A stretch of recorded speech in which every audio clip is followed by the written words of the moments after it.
HarperCollins presents We Could Be Heroes by P.J. Ellis, read by Elliott Fitzpatrick. Act 1. Who was that masked man? Fame is only good for one thing. They will cash your check in a small town. Truman Capote. Chapter 1. Patrick Lake glanced sideways at his stunt double and thought, I'd do me.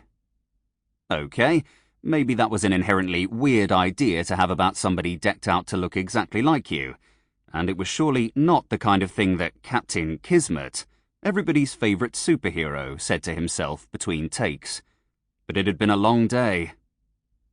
The trick to falling, the stuntman said, is knowing how to land.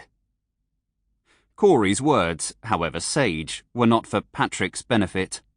The two of them were filming behind-the-scenes content, taking turns to demonstrate the simpler stunts they had planned for Kismet 2.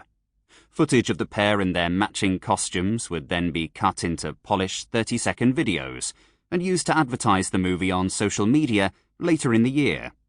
A perfectly curated glimpse behind the curtain. It was the kind of thing Patrick could usually do in his sleep, except all he could really think about was, well, sleep. They were supposed to wrap on the movie a week ago, yet new script pages kept showing up outside his hotel room door, like bad omens. And at this rate, Patrick felt as though he would die in this grim little city. Birmingham? He'd asked his manager, Simone, when she told him where reshoots would take place. Like Alabama. No, thank God, she'd replied. It's in England. Very cheap to film there, apparently. Cheap, it turned out, was the operative word. The famous auteur the studio had hired to direct the second installment of the newly rebooted Kismet franchise had burned through much of the movie's budget before the first act was even in the can, leading to his rapid firing and replacement by Lucas Grant, whose resume largely consisted of TV commercials and a Pixar short. Grant was tasked with righting the ship and getting it to port without bankrupting the studio, which meant relocating production to an old factory town where accommodating the enormous cast and crew wouldn't cost an extra couple of $1 million. Corey executed a perfect backflip, and Patrick applauded, mugging for the camera. Nicely done, he said truthfully. With his earnest eyes and back-clapping Aussie cheer, it was impossible to dislike Corey, even if Patrick was occasionally thrown by their uncanny resemblance.